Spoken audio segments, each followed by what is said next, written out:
प्रेमचंद की एक मशहूर कहानी है बड़े भाई साहब। बेहद दिलचस्प कहानी, जिस मैकॉले मिनट्स का जिक्र हम सुनते हैं और इंग्लिश एजुकेशन एक्ट 1835 में आया, उसने भारतीय शिक्षा पद्धति को बदल कर रख दिया, जिसका असर आज भी देखा जा सकता है। हमारी मौजूदा शिक्षा व्यवस्था में उसका असर अभी भी है। दो भाइयों की यह दिलचस्प कहानी जो बताती है जीवन के खट्टे मीठे अनुभवों के बारे में। यह बताती है कि कैसे शिक्षा सीखने की बजाय रटने पर जोर देने लगी है।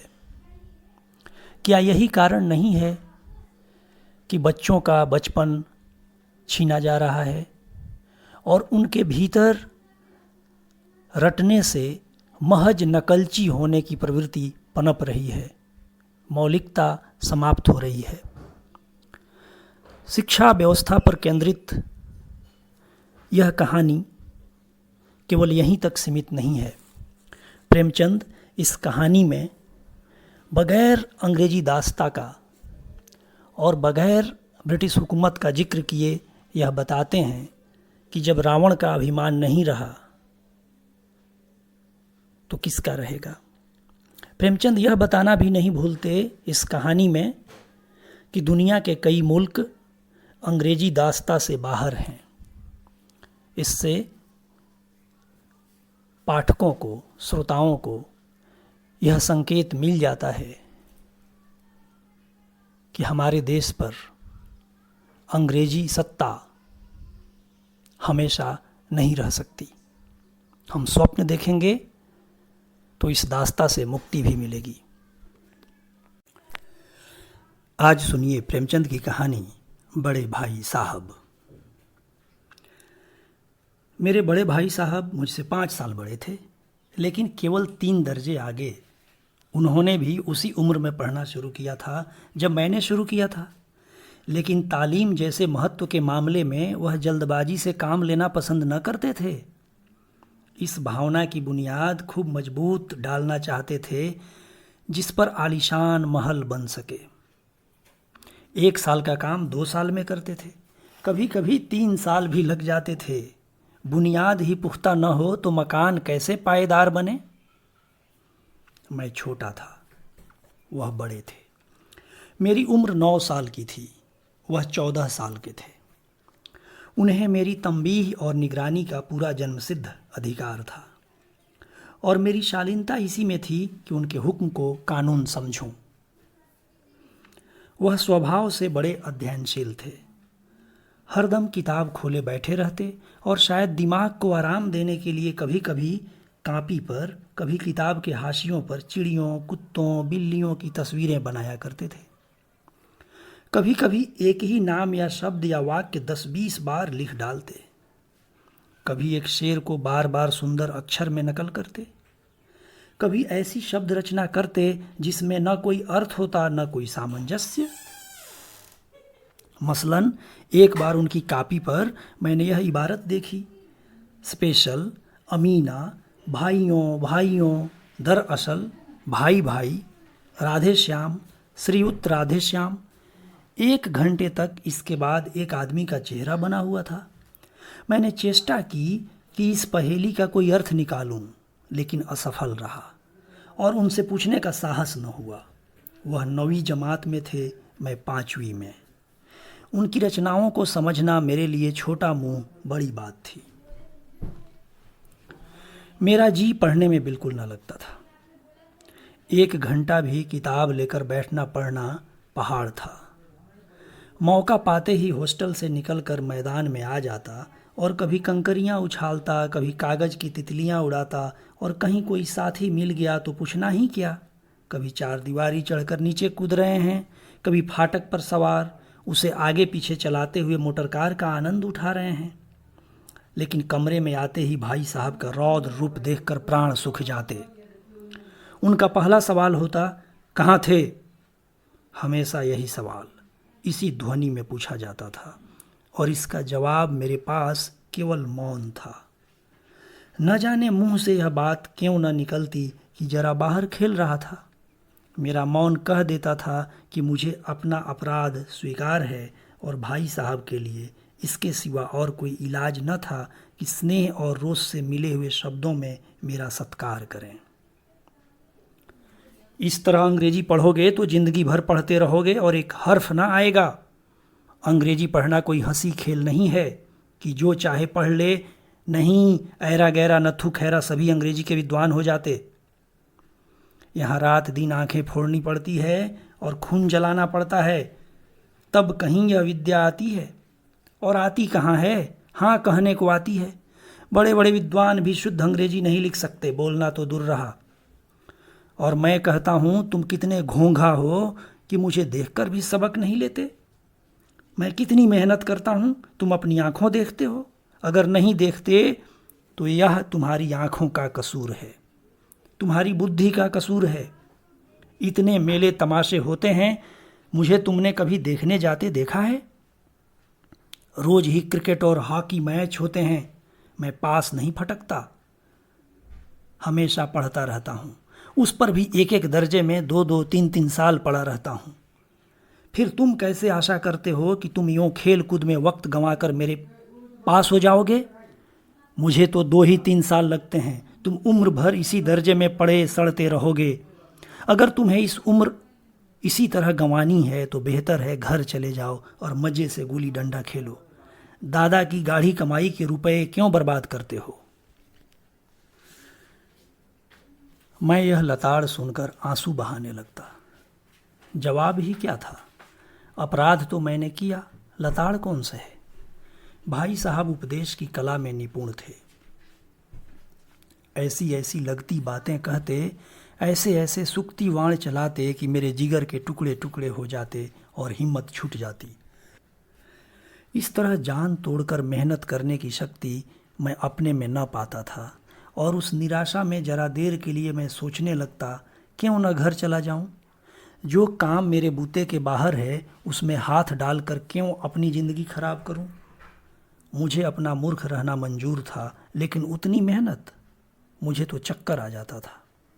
लेकिन घंटे 2 घंटे बाद निराशा के बादल छट जाते और मैं इरादा करता कि आगे से खूब जी लगा कर पढ़ूंगा। चटपट एक टाइम टेबल बना डालता, बिना पहले से नक्शा बनाए, बिना कोई स्कीम तैयार किए काम कैसे शुरू करूं? टाइम टेबल में खेल कूद की मद बिल्कुल उड़ जाती। प्रातःकाल उठना, 6 बजे मुंह हाथ धो नाश्ता कर पढ़ने बैठ जाना, 6 से 8 तक अंग्रेजी, 8 से 9 तक हिसाब, 9 से 9:30 तक इतिहास, फिर भोजन और स्कूल। 3:30 बजे स्कूल से वापस आकर आधा घंटा आराम, 4 से 5 तक भूगोल, 5 से 6 तक ग्रामर, आधा घंटा हॉस्टल के सामने टहलना, 6:30 से 7 तक अंग्रेजी कंपोजिशन, फिर भोजन करके 8 से 9 तक अनुवाद, 9 से 10 तक हिंदी, 10 से 11 तक विविध विषय, फिर विश्राम। मगर टाइम टेबल बना लेना एक बात है, उस पर अमल करना दूसरी बात। पहले ही दिन से उसकी अवहेलना शुरू हो जाती। मैदान की वह सुखद हरियाली, हवा के वह हल्के हल्के झोंके, फुटबॉल की उछल कूद, कबड्डी के वह दाव घात, वॉलीबॉल की वह तेजी और फुर्ती मुझे अज्ञात और अनिवार्य रूप से खींच ले जाती। और वहाँ जाते ही मैं सब कुछ भूल जाता। वह जानलेवा टाइम टेबल, वह आँख फोड़ पुस्तकें किसी की याद न रहती और फिर भाई साहब को नसीहत और फजीहत का अवसर मिल जाता। मैं उनके साये से भागता, उनकी आँखों से दूर रहने की चेष्टा करता। कमरे में इस तरह दबे पांव आता कि उन्हें खबर न हो। उनकी नज़र मेरी ओर उठी और मेरे प्राण निकले। हमेशा सिर पर एक नंगी तलवार सी लटकती मालूम होती। फिर भी जैसे मौत और विपत्ति के बीच में ही आदमी मोह और माया के बंधन में जकड़ा रहता है, मैं फटकार और घुड़कियां खाकर भी खेल कूद का तिरस्कार न कर सकता। सालाना इम्तहान हुआ। भाई साहब फेल हो गए, मैं पास हो गया और दर्जे में प्रथम आया। मेरे और उनके बीच केवल 2 साल का अंतर रह गया। जी में आया भाई साहब को आड़े हाथे लूं। आपकी वह घोर तपस्या कहाँ गई? मुझे देखिए, मज़े से खेलता भी रहा और दर्जे में अव्वल भी हूँ। लेकिन वह इतने दुखी और उदास थे कि मुझे उनसे दिली हमदर्दी हुई और उनके घाव पर नमक छिड़कने का विचार ही लज्जास्पद जान पड़ा। हाँ, अब मुझे अपने ऊपर कुछ अभिमान हुआ और आत्मसम्मान भी बढ़ा। भाई साहब का वह रोब मुझ पर न रहा। आज़ादी से खेल कूद में शरीक होने लगा। दिल मजबूत था। अगर उन्होंने मेरी फजीहत की तो साफ कह दूंगा, आपने अपना खून जलाकर कौन सा तीर मार लिया। मैं तो खेलते कूदते दर्जे में अव्वल आ गया। जबान से हेकड़ी जताने का साहस न होने पर भी मेरे रंग ढंग से साफ जाहिर होता था कि भाई साहब का वह आतंक अब मुझ पर नहीं है। भाई साहब ने इसे भांप लिया। उनकी सहज बुद्धि बड़ी तीव्र थी और एक दिन जब मैं भोर का सारा समय गुल्ली डंडे की भेंट करके ठीक भोजन के समय लौटा तो भाई साहब ने मानो तलवार खींच ली और मुझ पर टूट पड़े। देखता हूँ इस साल पास हो गए और दर्जे में अव्वल आ गए तो तुम्हें दिमाग हो गया है। मगर भाईजान, घमंड तो बड़े बड़े का नहीं रहा, तुम्हारी क्या हस्ती है। इतिहास में रावण का हाल तो पढ़ा ही होगा। उसके चरित्र से तुमने कौन सा उपदेश लिया, या यूं ही पढ़ गए। महज इम्तहान पास कर लेना कोई चीज़ नहीं, असल चीज़ है बुद्धि का विकास। जो कुछ पढ़ो उसका अभिप्राय समझो। रावण भूमंडल का स्वामी था। ऐसे राजाओं को चक्रवर्ती कहते हैं। आजकल अंग्रेजों के राज्य का विस्तार बहुत बढ़ा हुआ है, पर इन्हें चक्रवर्ती नहीं कह सकते। संसार में अनेक राष्ट्र अंग्रेजों का आधिपत्य स्वीकार नहीं करते, बिल्कुल स्वाधीन हैं। रावण चक्रवर्ती राजा था। संसार के सभी महीप उसे कर देते थे। बड़े बड़े देवता उसकी गुलामी करते थे। आग और पानी के देवता भी उसके दास थे। मगर उसका अंत क्या हुआ? घमंड ने उसका नाम निशान तक मिटा दिया। कोई उसे एक चिल्लू पानी देने वाला भी न बचा। आदमी जो कुकर्म चाहे करे, पर अभिमान न करे, इतराए नहीं। अभिमान किया और दीन दुनिया से गया। शैतान का हाल भी पढ़ा ही होगा। उसे यह अभिमान हुआ था कि ईश्वर का उससे बढ़कर सच्चा भक्त कोई है ही नहीं। अंत में यह हुआ कि स्वर्ग से नरक में ढकेल दिया गया। शाहे रूम ने भी एक बार अहंकार किया था। भीख मांग मांग कर मर गया। तुमने तो अभी केवल एक दर्जा पास किया है और अभी से तुम्हारा सिर फिर गया। तब तो तुम आगे बढ़ चुके। यह समझ लो कि तुम अपनी मेहनत से नहीं पास हुए। अंधे के हाथ बटेर लग गई, मगर बटेर केवल एक बार हाथ लग सकती है, बार बार नहीं। कभी कभी गुली डंडे में भी अंधा चोट निशाना पड़ जाता है। उससे कोई सफल खिलाड़ी नहीं हो जाता। सफल खिलाड़ी वह है जिसका कोई निशाना खाली न जाए। मेरे फेल होने पर न जाओ। मेरे दर्जे में आओगे तो दांतों पसीना आ जाएगा। जब अलजबरा और ज्योमेट्री के लोहे के चने चबाने पड़ेंगे और इंग्लिस्तान का इतिहास पढ़ना पड़ेगा। बादशाहों के नाम याद रखना आसान नहीं। 8 हेनरी ही गुजरे हैं। कौन सा कांड किस हेनरी के समय हुआ, क्या यह याद कर लेना आसान समझते हो? हेनरी 7वें की जगह हेनरी 8वां लिखा और सब नंबर गायब। सफ़ा चट। सिफर भी न मिलेगा। सिफर भी हो किस ख्याल में? दर्जनों तो जेम्स हुए हैं, दर्जनों विलियम, कौड़ियों चार्ल्स। दिमाग चक्कर खाने लगता है। आंधी रोग हो जाता है। इन अभागों को नाम भी न जोड़ते थे। एक ही नाम के पीछे 2 यम, 100 यम, चहारुम, पंजुम लगाते चले गए। मुझसे पूछते तो 10 लाख नाम बता देता। और ज्योमेट्री तो बस खुदा की पनाह। अ ब ज की जगह अ ज ब लिख दिया और सारे नंबर कट गए। कोई इन निर्दयी मुमतहीनों से नहीं पूछता कि आखिर अ ब ज और अ ज ब में क्या फ़र्क है, और व्यर्थ की बात के लिए क्यों छात्रों का खून करते हो? दाल भात रोटी खाई या भात दाल रोटी खाई, इसमें क्या रखा है?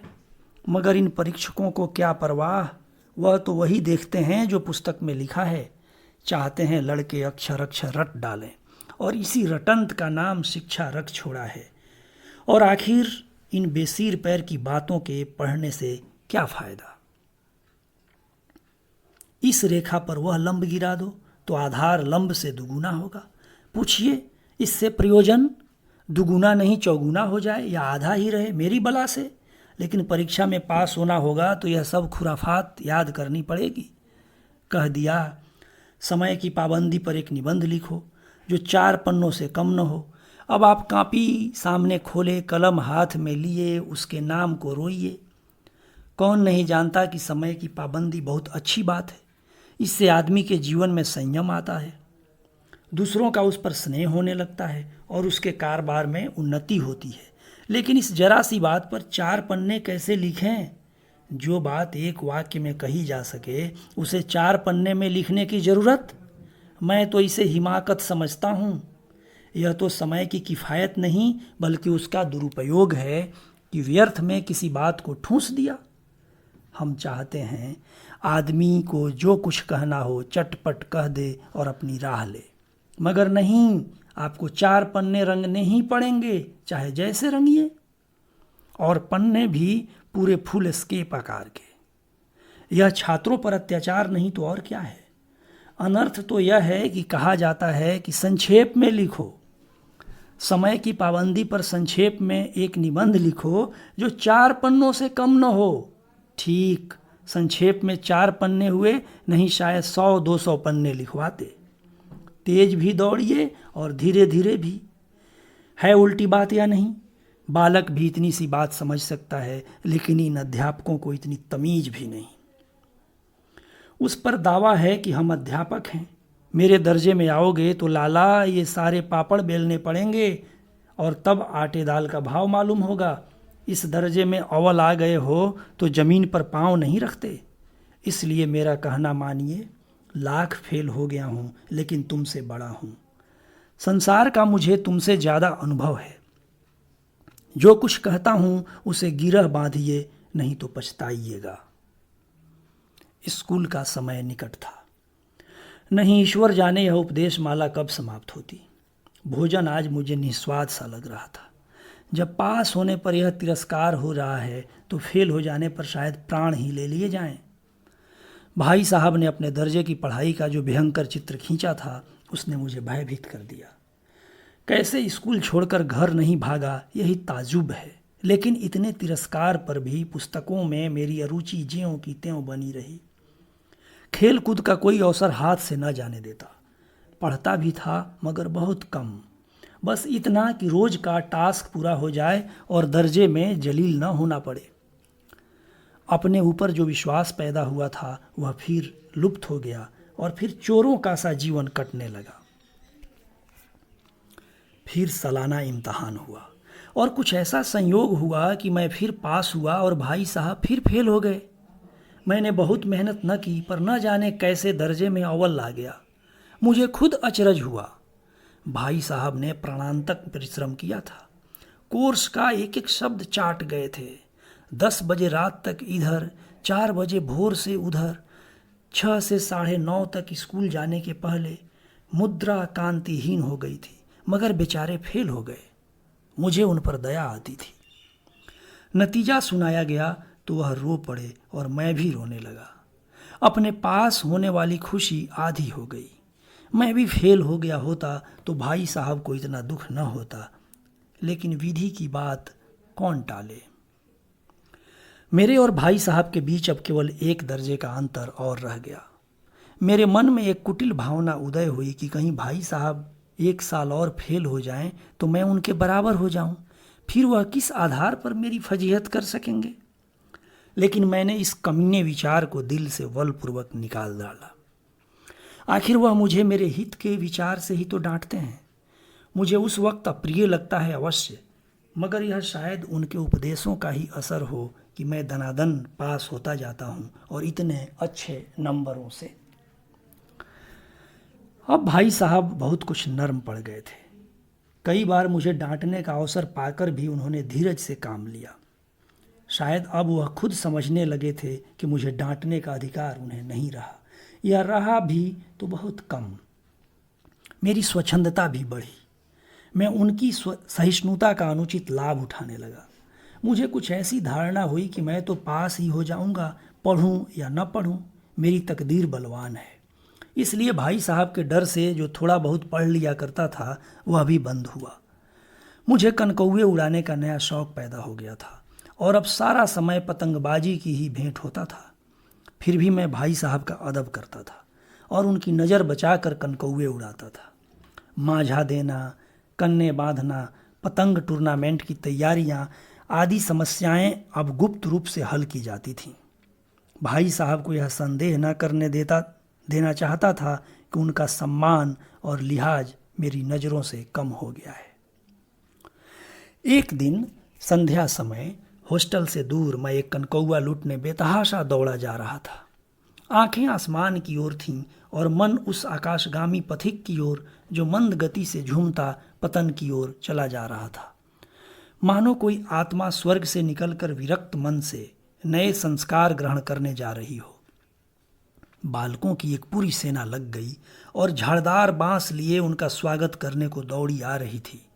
किसी को अपने आगे पीछे की खबर न थी। सभी मानो उस पतंग के साथ ही आकाश में उड़ रहे थे जहां सब कुछ समतल है, न मोटर कारें हैं, न ट्राम, न गाड़ियां। सहसा भाई साहब से मेरी मुठभेड़ हो गई, जो शायद बाजार से लौट रहे थे। उन्होंने वहीं मेरा हाथ पकड़ लिया और उग्र भाव से बोले, इन बाजारी लौंडों के साथ धेले के कनकौए के लिए दौड़ते तुम्हें शर्म नहीं आती? तुम्हें इसका जरा भी कुछ लिहाज नहीं कि अब नीची जमात में नहीं हो, बल्कि 8वीं जमात में आ गए हो और मुझसे केवल एक दर्जा नीचे हो। आखिर आदमी को कुछ तो अपनी पोजीशन का ख्याल करना चाहिए। एक जमाना था कि लोग 8वां दर्जा पास करके नायब तहसीलदार हो जाते थे। मैं कितने मिडिलचियों को जानता हूँ जो आज अव्वल दर्जे के डिप्टी मजिस्ट्रेट या सुपरिटेंडेंट हैं। कितने ही 8वीं जमात वाले हमारे लीडर और समाचार पत्रों के संपादक हैं। बड़े बड़े विद्वान उनकी मातहती में काम करते हैं और तुम उसी 8वें दर्जे में आकर बाजारी लौंडों के साथ कनकौए के लिए दौड़ रहे हो।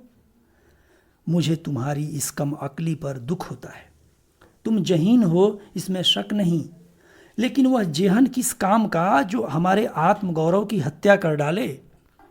तुम अपने दिल में समझते होंगे कि मैं भाई साहब से महज एक दर्जा नीचे हूँ और अब उन्हें मुझको कुछ कहने का हक नहीं है, लेकिन यह तुम्हारी गलती है। मैं तुमसे 5 साल बड़ा हूँ और चाहे आज तुम मेरी ही जमात में आ जाओ और परीक्षकों का यही हाल है तो निस्संदेह अगले साल तुम मेरे समकक्ष हो जाओगे और शायद 1 साल बाद तुम मुझसे आगे निकल जाओ। लेकिन मुझ में और तुम में जो 5 साल का अंतर है उसे तुम क्या खुदा भी नहीं मिटा सकता। मैं तुमसे 5 साल बड़ा हूँ और हमेशा रहूँगा। मुझे दुनिया का और ज़िंदगी का जो तजर्बा है तुम उसकी बराबरी नहीं कर सकते, चाहे तुम MA, DPhil और DLit ही क्यों ना कर जाओ। समझ किताबें पढ़ने से नहीं आती हैं। हमारी अम्मा ने कोई दर्जा पास नहीं किया और दादा भी शायद 5वीं 6ठी जमात के आगे नहीं गए, लेकिन हम दोनों चाहे सारी दुनिया की विद्या पढ़ लें, अम्मा और दादा को हमें समझाने और सुधारने का अधिकार हमेशा रहेगा। केवल इसलिए नहीं कि वे हमारे जन्मदाता हैं, बल्कि इसलिए कि उन्हें दुनिया का हमसे ज़्यादा तजर्बा है और रहेगा। अमेरिका में किस तरह की राज व्यवस्था है और 8वें हेनरी ने कितने विवाह किए और आकाश में कितने नक्षत्र हैं, यह बातें चाहे उन्हें न मालूम हो, लेकिन हजारों ऐसी बातें हैं जिनका ज्ञान उन्हें हमसे और तुमसे ज़्यादा है। दया न करें आज मैं बीमार हो जाऊं तो तुम्हारे हाथ पांव फूल जाएंगे। दादा को तार देने के सिवा तुम्हें और कुछ न सूझेगा, लेकिन तुम्हारी जगह पर दादा हों तो किसी को तार न दें। न घबराएं, न बदहवास हों, पहले खुद मर्ज पहचान कर इलाज करेंगे, उसमें सफल न हुए तो किसी डॉक्टर को बुलाएंगे। बीमारी तो खैर बड़ी चीज़ है। हम तुम तो इतना भी नहीं जानते कि महीने भर का खर्च महीने भर कैसे चले। जो कुछ दादा भेजते हैं उसे हम 20-22 तक खर्च कर डालते हैं और पैसे पैसे को मोहताज हो जाते हैं। नाश्ता बंद हो जाता है, धोबी और नाई से मुंह चुराने लगते हैं। लेकिन जितना आज हम और तुम खर्च कर रहे हैं उसके आधे में दादा ने अपनी उम्र का बड़ा भाग इज्जत और नेक नामी के साथ निभाया है और एक कुटुंब का पालन किया है जिसमें सब मिलकर 9 आदमी थे। अपने हेडमास्टर साहब ही को देखो, एमए हैं कि नहीं, और यहाँ के एमए नहीं, ऑक्सफोर्ड के 1,000 रुपये पाते हैं, लेकिन उनके घर इंतजाम कौन करता है? उनकी बूढ़ी माँ। हेडमास्टर साहब की डिग्री यहाँ आकर बेकार हो गई। पहले खुद घर का इंतजाम करते थे, खर्च पूरा न पड़ता था, कर्जदार रहते थे। जब से उनकी माताजी ने प्रबंध अपने हाथ में ले लिया है, जैसे घर में लक्ष्मी आ गई हैं। तो भाईजान, यह गरूर दिल से निकाल डालो कि तुम मेरे समीप आ गए हो और अब स्वतंत्र हो। मेरे देखते तुम बेराह नहीं चल पाओगे। अगर तुम यूँ न मानोगे तो मैं थप्पड़ दिखाऊंगा, इसका प्रयोग भी करूंगा। मैं जानता हूं तुम्हें मेरी बातें जहर लग रही हैं। मैं उनकी इस नई युक्ति से नतमस्तक हो गया। मुझे आज सचमुच अपनी लघुता का अनुभव हुआ और भाई साहब के प्रति मेरे मन में श्रद्धा उत्पन्न हुई।